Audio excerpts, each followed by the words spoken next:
Way too bright.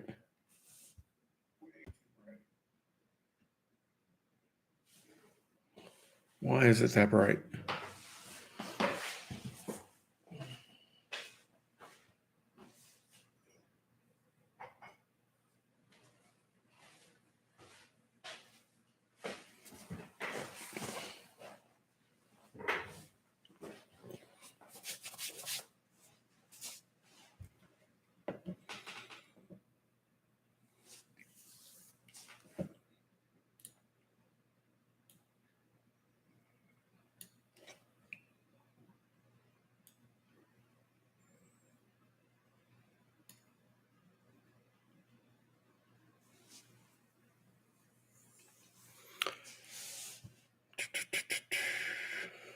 Okay.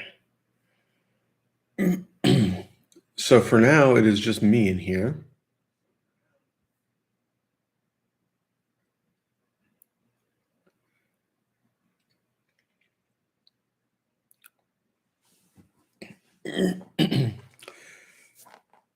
So the topic for tonight is the issues with monetization and general YouTube attitude toward firearm related channels and what I'm going to do about it, where I'm going with it, because there are a lot of different ways to deal with it. You can ignore it and just do your best to build your channel and monetize through outside sources. You can just deal with YouTube and try to follow their ever changing cycle of rules, which short answer is impossible because your prior content will never comply with new rules, which means you'll then get all that demonetized and maybe get strikes, and you're basically at their mercy continuously. Or you can do content that they don't care about, they aren't going after, and still have firearm related content, but not be worried about that being the make or break for your channel. And to some extent, this is basically what channels like Demo Ranch have done, what AK Guy has done, a bunch of us. I mean, I'm not putting myself in their category, but just a bunch of firearm related YouTubers have said, let me add content that doesn't feature the firearms directly. And the reason for that is simple. If YouTube suddenly says, hey, anything where you're handling a firearm or shooting a firearm is instant demonetization, or even,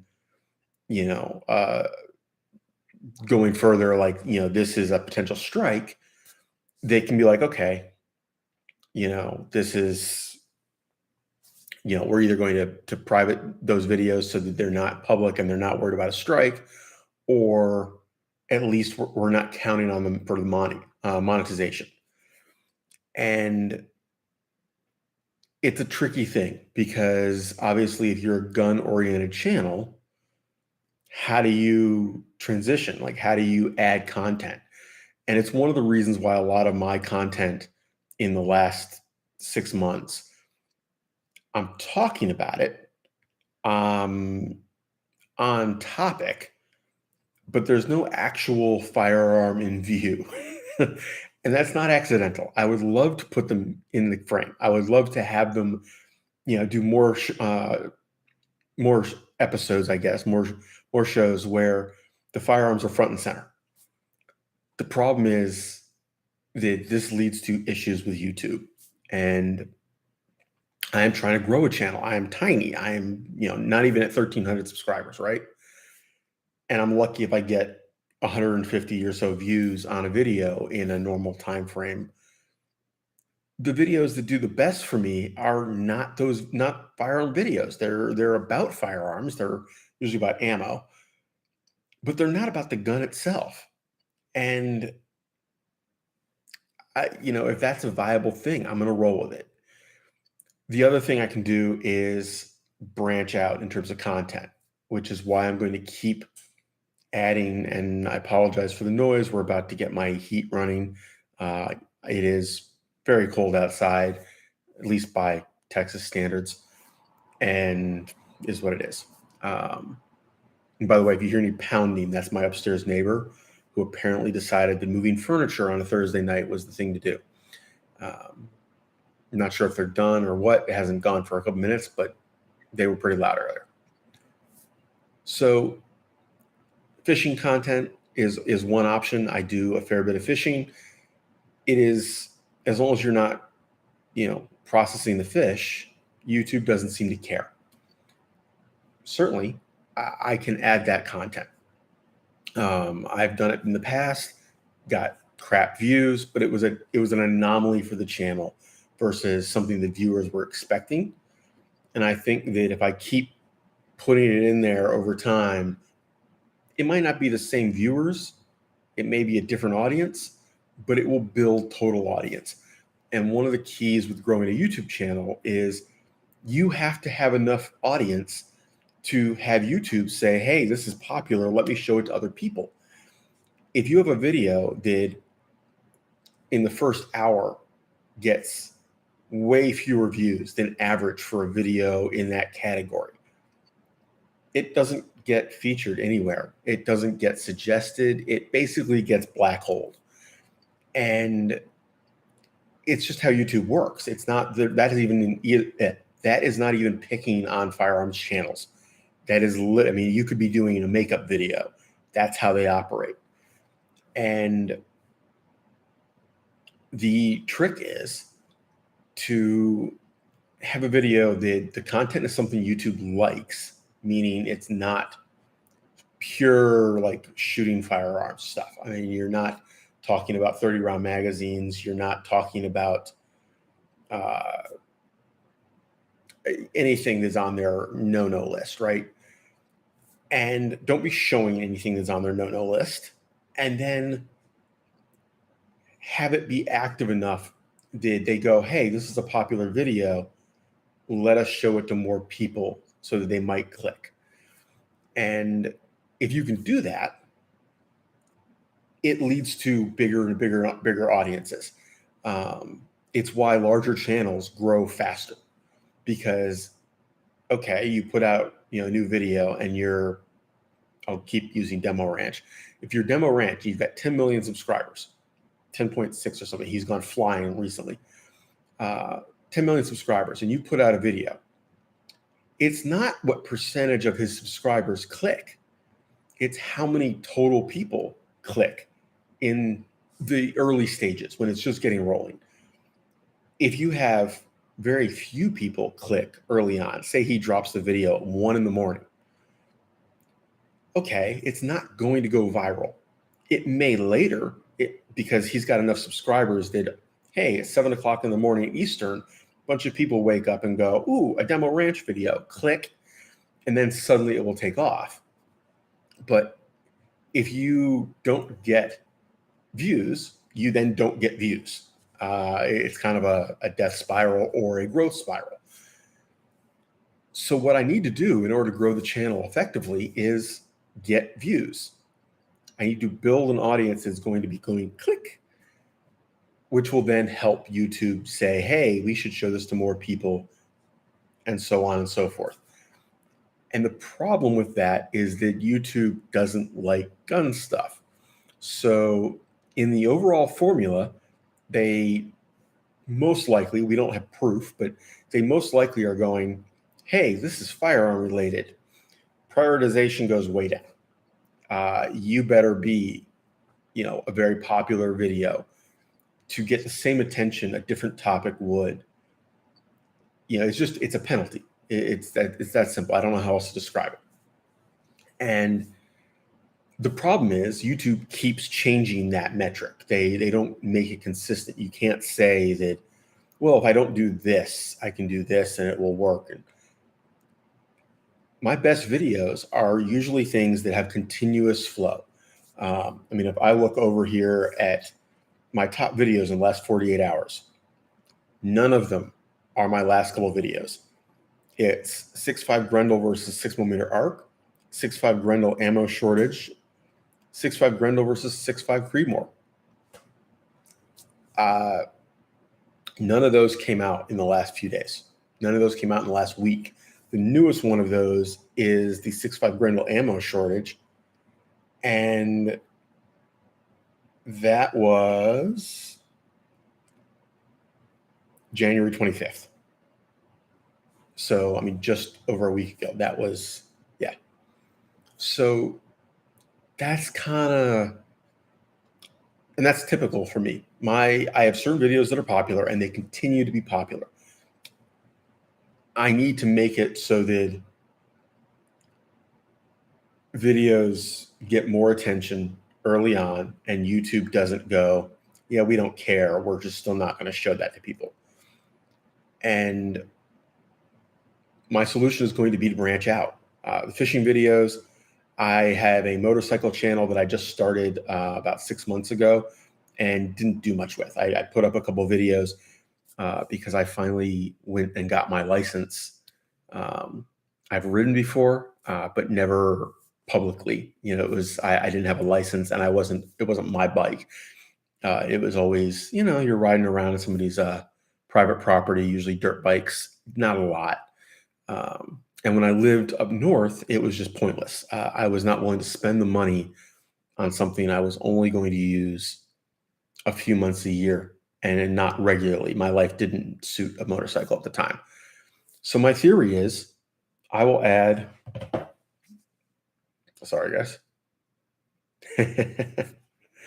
I will add motorcycle content. And right now, there's not going to be much riding because I don't own a motorcycle right now. But I may do some test rides, rentals, and things like that while I figure out what I'm going to buy and wait for it to be available. Right now, the market is pretty shitty. It's hard to find anything, and they want full price. You want a used bike from 5 years ago with 15,000 miles? That'll be MSRP, please. Kind of rough. So that content will be added.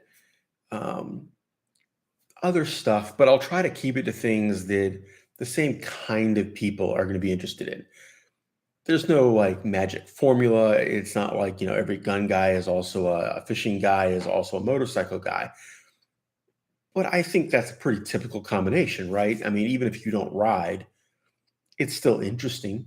And one of the goals for that channel was to do adventures. Take the motorcycle on a camping trip, take the motorcycle and go somewhere neat and film that. Think Itchy Boots kind of thing if you're into motorcycling channels.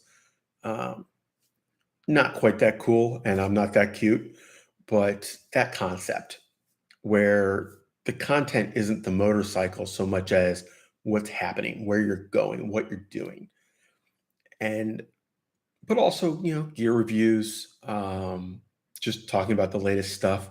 It's easy to mix in with the firearms content and build synergy for the channel because long term, I don't think monetization for any channel with firearms through YouTube is going to be viable. I think it's going to die. I think that what's going to happen is you're going to have your monetization be outside advertisers, doing the, for example, Raid Shadow Legends kind of thing. The what's the ball shaver thing? I can't remember, but the trimmer that is all, regularly advertised. I think that's going to be how you're going to have to make money. And if that's the case, it's all about just the views. It's all about how many views you're getting. It doesn't matter where they're coming from, how you're generating them. They're going to base what they're paying you off of your view count and or click conversion, but that's off your view count, right?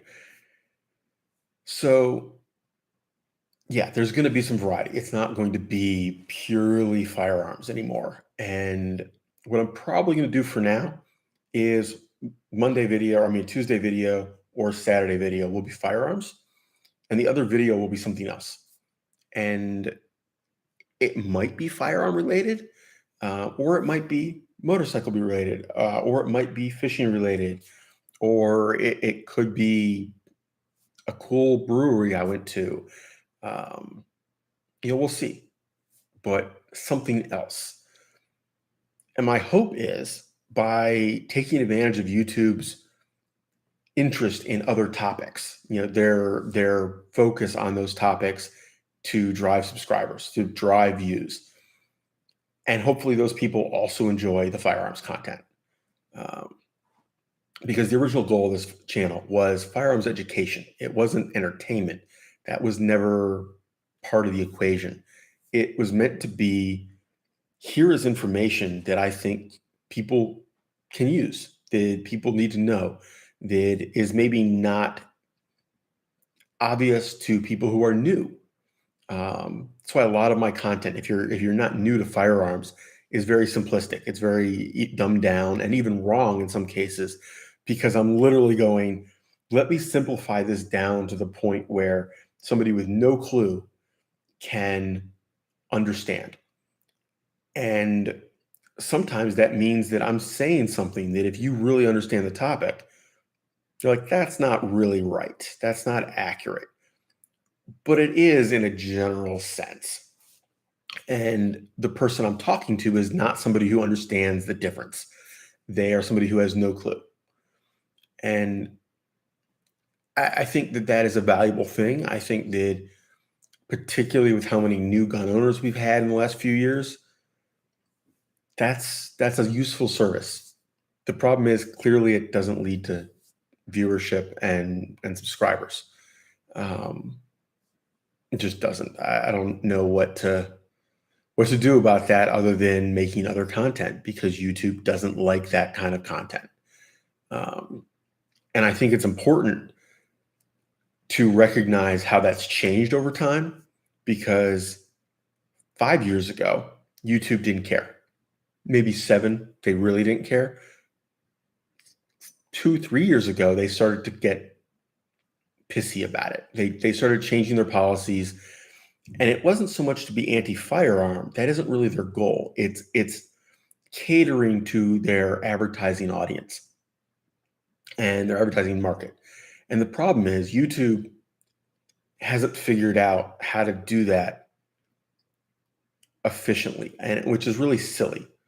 But I don't think YouTube as a company, Google, YouTube as a company, cares one way or the other about firearms. I don't think they do. I think that what it is a good chunk of their advertisers are anti-gun. And they haven't figured out how to go, well, okay, these advertisers don't want anything to do with gun channels. These do, or they don't care. There you go. And instead, what they do is they set up systems to effectively penalize firearm related content. And I mean, other kinds of content too. It's not just firearms. Um, Flair has talked about this a lot. If you go to Fishing with Flair, he talks about this a lot. I'm not a particular fan, but LunkersTV literally like closed his original channel and switched what he does because of it. It literally, if he was showing firearm content, I'm sure he was getting tons of crap from YouTube about it, and he was not getting monetized, and he was having trouble with it. And he finally said, you know what? People don't care to watch me shoot. They don't care about the hunting videos. It's not core to what his audience was caring about. His reacts videos go great. He's a very emotive person, for lack of a better term. So that's what he's doing on YouTube. And I'm sure he's doing great. I don't watch, but I'm sure it's working well for him.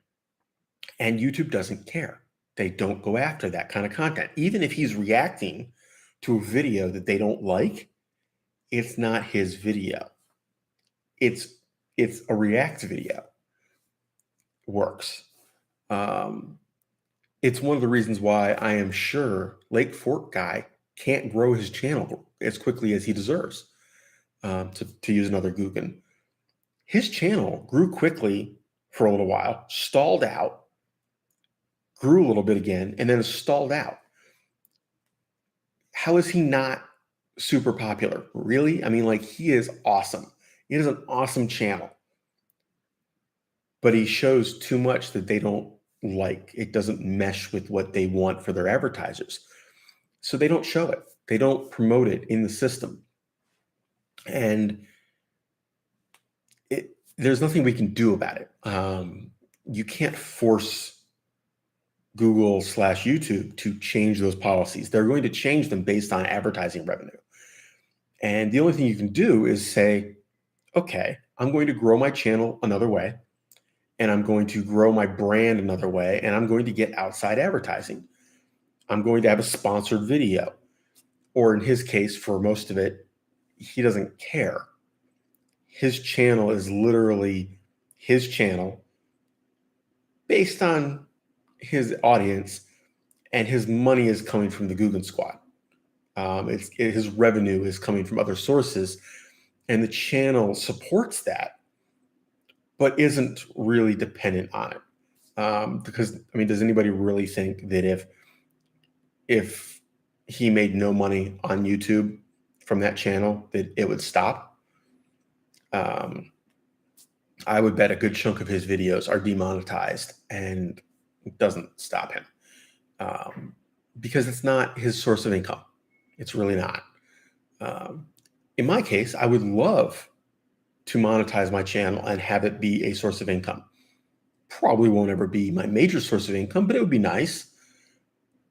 But right now, I'm not even going to risk it. I'm not even going to hit that button of, hey, submit for monetization, because almost all of my content doesn't fit their policy for monetization. Probably 75% of it right now. And I'm trying to change that percentage. Most of the recent videos have not had anything in them that they would object to for monetization. Maybe not exactly what they would like, but it at least is in their guidelines for now. So I've only got one viewer in here supposedly, but I mean, do you have any questions? Any comments, anything you would like me to transition to? We're at like 22 minutes. So I usually like to take these to an hour, just give people time to come in and, say something.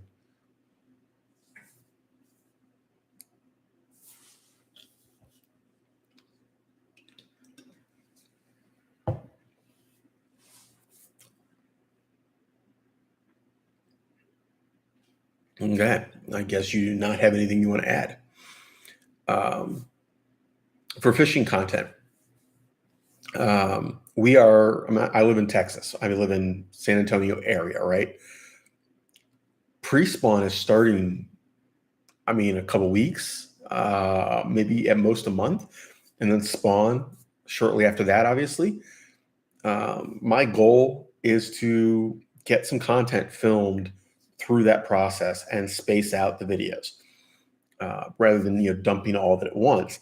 You might still be seeing videos about spawn and pre-spawn early fall. It might be spread out that far, right?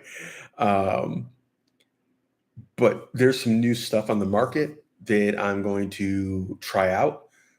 I've got a video for Saturday about fluorocarbon line, because Sea Hour put out Basics, BASIX, $10 spool of fluorocarbon that honestly competes with anything short of like $20. If you compare it to Sunline Sniper, InvisX, things like that, it's not that good. But from my initial, not on the water yet, but my initial playing around with it, it's a significant step up from something like even Red Label, which is the same price, but old. Red Label is an old technology line. This is a new technology line. I thought it was better than the Guggen fluorocarbon. I'm not a huge fan of the Guggen fluorocarbon. I never thought it was worth what they charge. And keep in mind, you're supposed to buy the Guggen stuff through Shop Carl's. So if you're paying full retail for it, you're overpaying.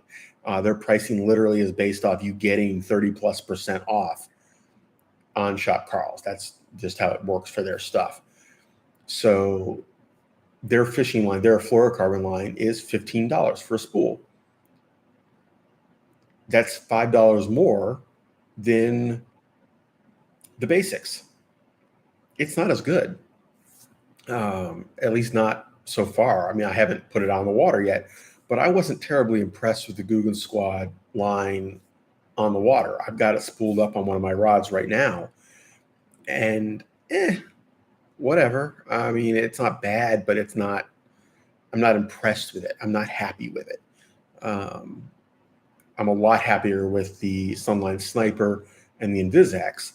I'm a real fan of the Sniper. I'm funny because of the name, right? Gun Channel, and I like the fishing line named after a sniper. But to me, it was the best balance. The video will get into why. But so welcome to the new viewer. If you've got anything you want to add, questions, comments, throw it up there. At this point, I am filling airtime because I want to get this to be a little longer for people to come in. But yeah, I was really impressed with the basics so far, and I couldn't find any videos about it. All the videos basically boiled down to their marketing fluff. So I was like, okay, let me find some. And my local Walmart sold out of it when it first came in, just restocked the other day, and I grabbed a spool of it. And, I'll have a first impression video, and then when I get it out in the water, I'll do a response to that and so on. But, same thing with the InvisX, because people really they go out of their way to be nice to InvisX. And I think InvisX has some real flaws. I think that it's a great line. I love it. But people sugarcoat some issues with that line. And then when they're not happy with it, they bitch about it, but they don't really get into what's going on with it. They're just like, it snapped. I didn't like it. It didn't hold up to the rated strength and blah, blah, blah. And you're like, give me some information. So yeah, I think that will be useful stuff, because let's face it, I got a long way to go before Seagour gives a damn what I say one way or the other. So if I tear into them about the flaws in InvisX, okay, it's not going to hurt my advertising revenue. And if I give them a BJ on basics, they're not going to care one way or the other. But maybe it helps somebody who's out there in the market going, I don't want to spend $20 on fluorocarbon line, but I don't want 20-year-old technology that sucks. I know I was in that boat when I started fishing again. I didn't fish for a long time, and I got back into it, and I was like, holy shit, some of these lines are expensive, and you don't know what's good and what's not. You know what the advertising says, you know what the reviews say, but really? And what I found is there are massive differences, and a lot of what people have said in the paid for reviews kind of market, like the official pro reviews, is utter bullshit. They were just giving the company's talking points and elaborating, and I don't agree. A lot of times my experience did not match what they said. It's kind of like when the advertisers talk about firearms, and then you get it and you're like, yeah, but it's actually crap. The fit and finish is lousy. It wobbles around. I don't know what version you had, but mine is not like that. And, for example, I think a lot of reviewers and a lot of people who just talk about it for fluorocarbon and mono talk about the memory on the line. And I really think that they're confusing memory with stiffness. because most of the fluorocarbons I've messed with don't have bad memory. It's not bad at all. In fact, it's better than a lot of the monos I've used, and I've used good mono. When I got back into it, I bought a selection of monofilament because it was cheap, and I was like, well, let me try 6 or 7 options and see a couple different poundages. Like I went to town and try them out and see what I think. And I bought a couple fluoros, and all of the monos had more memory than the fluoros. Like they were premium monofilaments. They have memory. They weren't stiff, but they had memory. If you coiled them around a spool or a pencil, or they held that shape. They wanted to retain that shape. The fluoro was stiffer. It didn't want to stay in that shape. It wanted to return to its normal shape, and it was actively resisting you. It didn't want to coil up. It wanted to go poof. And I think that's why people think it isn't good on memory. But I think it's literally the stiffness, because if you put that on a bait casting spool and you have like 17-pound fluoro versus 17-pound mono, the 17-pound fluoro is gonna bird's nest more easily than the mono, but it's gonna have less memory. So they're two different things. And it continued. Like I recently was looking at, because I got the basics, I was looking at Red Label, Sniper, and VizX, the Guggen Squad mono, the Guggen Squad fluoro, and what was the other one? I had another mono in there, Trilene XL. And in every case, the monofilaments had more memory at a given poundage. And I also did Trilene Sensation, but I only had that in 8-pound. They all had more memory, but were softer. They are limper, softer line. But once you gave them a shape, they didn't want to let go of it. They didn't want to, like they would if you gave it any tension. But if you just let it hang there, it was curlicued. Whereas the fluoro would spring back to where it had been. And obviously, braid doesn't have memory to speak of. But, just things like that, where I think that the popular misconception, or the popular opinion, is a misconception that has built up to the point where people just keep interpreting it that way. And a lot of the times it's based on old material. Like the new lines don't behave that way. I have tried line treatments. Didn't notice a big difference. I think they are half functional, half placebo. In my experience, monofilament is much better once wet. Most of that memory starts to go away when the line is wet, but not all of it. And it is never as smooth and as slick as decent fluoro. The abrasion resistance thing is very specific to the line. I've seen various tests, and most of them basically come down to saying you have to compare 2 lines, and you can't interpolate that out or extrapolate that out to other lines. It isn't fluoro versus mono. It's this fluoro versus that mono. And Salt Strong did a really good video on that, but they only really did a couple lines. And they really were comparing a really good mono to various fluoros. I think, in my experience at least, the key with fluoro is it resists abrasion and breakage from abrasion better than mono. But once abraded, it is compromised and done more quickly than mono. Mono, you can abrade it, and until you literally cut through it, you're just slowly losing strength, because mono will stretch much more, and it will stretch more evenly. If you add weight, it stretches. You add more weight, it stretches more.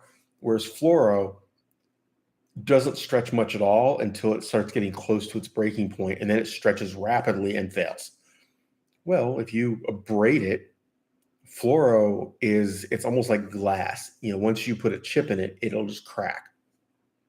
So if it's more resistant to abrasion, that's great until you do abrade it. In my case, I fish a lot of places with timber, but not rock, not dock pilings, not things like it's a lot of wood, and not things that are sharp edged. It's a log in the water. So the abrasion resistance of fluoro works great. If I throw braid over that, it's slowly going to tear it up. Mono does okay, but it's not great. The fluoro holds up really well.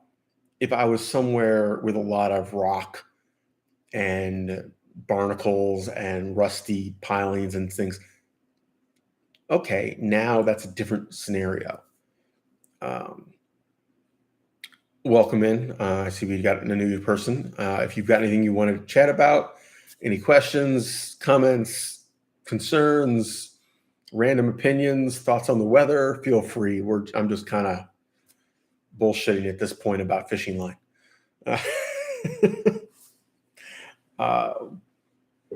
Keep in mind, guys, unless you comment, I can't see who's there. I get a count, and it's very iffy. That count, I've had it where I was in the video myself and it didn't show, and I left and it popped somebody up, and I'm like, I don't know if there's somebody there or it just finally registered my viewer.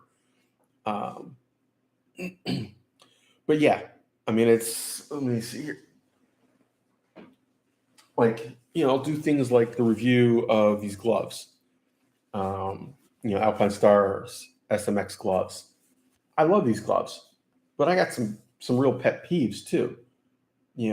For what they are, for the money, I think they do some things really well and some things really badly. And that's when you read the reviews and you see the videos about these gloves, they don't talk about the problems. They gloss over those entirely. But I probably got, let me think here, 40 or plus hours in these gloves now, which isn't a ton. I mean, that's not a lot of riding, but enough that I've got some real world experience with them. And yeah, I got some opinions. They're not necessarily one sided, right? Same thing with I got 2 helmets. I have very specific opinions about those helmets, things that don't show up in the regular reviews. My boots, I've got 2 different pairs of riding footwear. One's boots, one's they're not boots, but they're not sneakers. I don't know what to call them really. They're high tops. I'm a real fan of ankle protection, having trashed my ankle in the past. But the reviews on them are kind of vague. They talk up the things that the company wants you to talk up. Ironically, they're also Alpine Stars. But they talk up what the company wants to talk up, and then they gloss over the flaws. For example, my main boots are SMX S riding boots, and they're wonderful. They're a serious riding boot for on-road, casual off-road, not like motocross or anything like that. Casual adventure use kind of thing.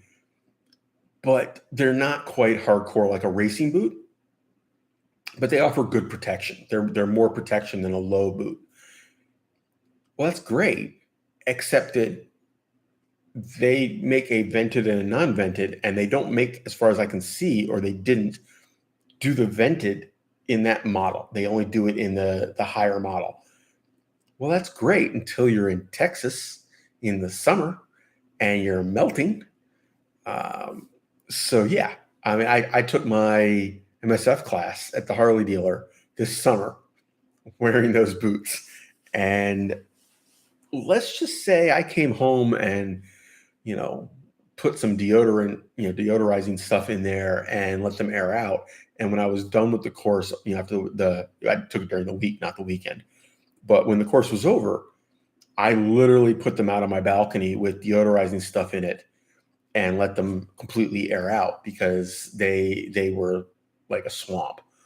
Um, so yeah, that was a consideration that never got touched on. In fact, the people that recommended them, that I was like, oh hey, they actually know what they're talking about for this. They never mentioned that either, and they're in Texas. If you're into riding stuff, Yemi and Spite both use those boots, and highly recommend them for general purpose riding. It's a boot that can kind of do all the normal casual riding stuff. And that's great, but you might want to consider whether you really need a vented boot or not. And I didn't realize that they were that not vented. Like there was nothing, like there was no airflow at all. And yeah, it was hot as hell. On the other hand, the Harleys that they had us riding were also hot as hell. And, it's the MSF class. You spend a lot of time sitting there idling, not moving, and the bikes heat up and heat up and heat up and heat, is what it is. They at least were the water cooled or liquid cooled Street 500s, XG 500s, for the model number. So they weren't as bad as if they had us on Sportsters or Fat Bobs or Softails or something. Because in my experience, sitting in like traffic, not moving for very long on one of those, much less one of the bigger, more powerful bikes, yeah, you melt fast. In this case, at least it was not that bad. But my prior experience is on either liquid cooled sport bikes or dirt bikes. And the dirt bikes, like we never sat still for very long. You got on, you started it, and you went. And then when you got done, you parked it and gave it to somebody else. So you were never sitting there idle to worry about the heat. And the sport bikes I never rode on the road. It was, hey, take it for a spin around the cul-de-sac, or you're on a parking lot or something. I never had my license, so they weren't going to let me wander off with their bike, right? But again, short-term ride, not sitting still, it was never a factor. Yeah, learn better. I definitely learned better, and I learned what people were talking about when they said, hey, if you're sitting in traffic, it sucks, you melt. My second pair of riding boots that I got are the SMX vented short boot kind of thing. I can't remember the exact name, but they came out with a new version that's even more vented. And I got a good deal on the original version. So, but yeah, I mean, it's an issue because Texas, you could, other than like right now when it's all icy, you can ride year round, but you go from crazy summer to pretty chilly, but like good to ride in. You just need cold weather gear. And it makes it very convenient for actually being able to ride year round and talk about different gear. But it also means that you don't just have, you need really good summer gear for most of the year. And then you still need the transition gear and the winter gear. Because we do have plenty of days where it's 40s and 50s, right? And if you're on a motorcycle, that's cold. So we'll see. I'm hoping to get a rental Indian once the weather clears up. I'm going to put in a reservation and see what we can get. Supposedly, they can get you pretty much anything. You just have to give them enough advance notice. We'll see how that goes. unfortunately, things like Twisted Road in my area and like Rider Share, they don't have shit in my area. It's all in San Antonio or up in Austin. There's a lot of it in Austin, not much down here. I don't feel like driving into downtown San Antonio or like eastern San Antonio to get a bike that I want to then ride back in my area. The selection in my area sucks unless you were an advanced rider. There's a guy who has a number of high performance bikes, very high dollar, fancy, powerful bikes. I don't have enough riding time to risk that. You're talking 1,000 cc sport bikes. I I'm not up to a liter bike. I'm just not. Um, I need a lot more time in the saddle before I do that. But the only ones who have other stuff, it's either like a really janky old cruiser or it's in the city. And I just, we'll see what we can get. The local Harley dealer really doesn't do the rentals like some do. But the Indian dealer supposedly does. Hopefully, come spring, the independent dealer that also did stuff through Twisted Road will have bikes again. They sold all of the bikes they normally put on Twisted Road. That was what they did. They used inventory. A good chunk of it would go on Twisted Road. And great, wonderful.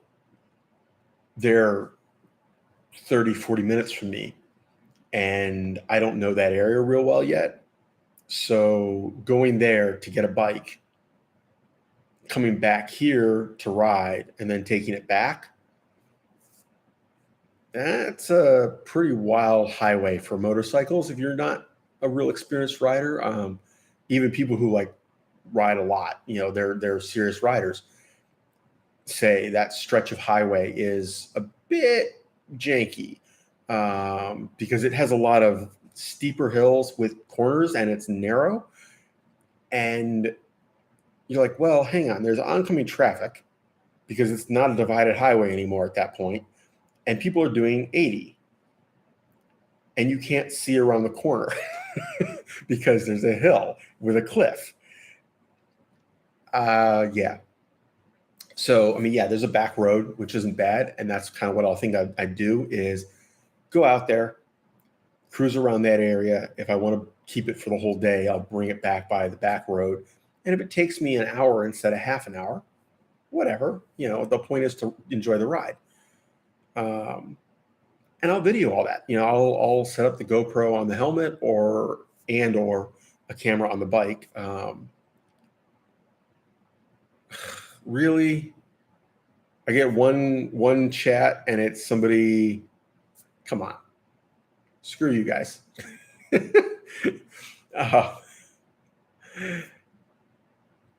One of the things that's on my list for the motorcycling content is an Insta360 camera. And I think that is the way to film that kind of content. You put that on the bike somewhere cool, either like, unicorn style out the front or out the back, kind of above you, or low down on one side. And then you have the chin mount GoPro and or a GoPro looking back at you. And you can get some really cool footage because you can edit later as to where it was looking, and you can pan between them, and it's very neat. A number of the motorcycle YouTube channels are using them. A bunch of them got them for free and, were asked to demonstrate it. I was already looking at it, and then they really started showing it off, and I was like, yes, that's why I want that. But they're $500 cameras, basically. By the time you buy the camera, a couple accessories, and a couple spare batteries, even with one of their sales, you're at like $550.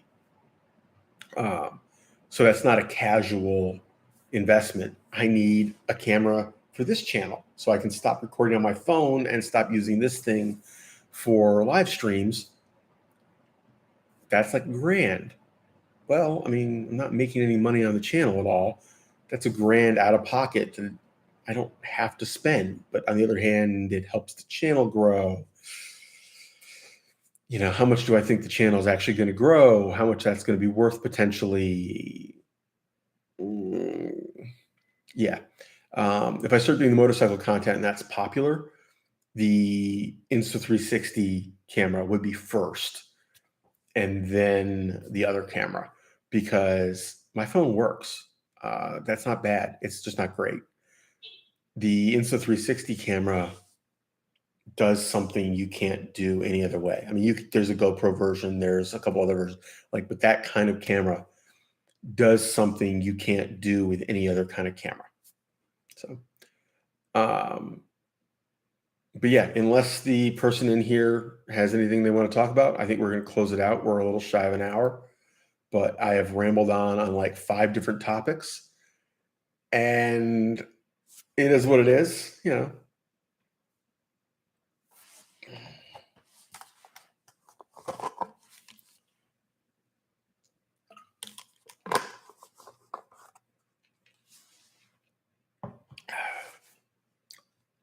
Because I have other stuff to do this evening. I've been working on a programming project all day, and I'm like at a good spot to polish some things up and close it out for the night, and possibly for the weekend. Okay, so I'm going to close it out. Thank you very much for everybody who did come in and watch. If you go back and watch the end of this for some reason, I don't know why you would, but take care, have fun, stay safe, everybody. Hopefully, because I know this storm is hitting a good chunk of the country. Um, Hopefully, everybody stays warm, power stays on for people, and nobody gets any car accidents.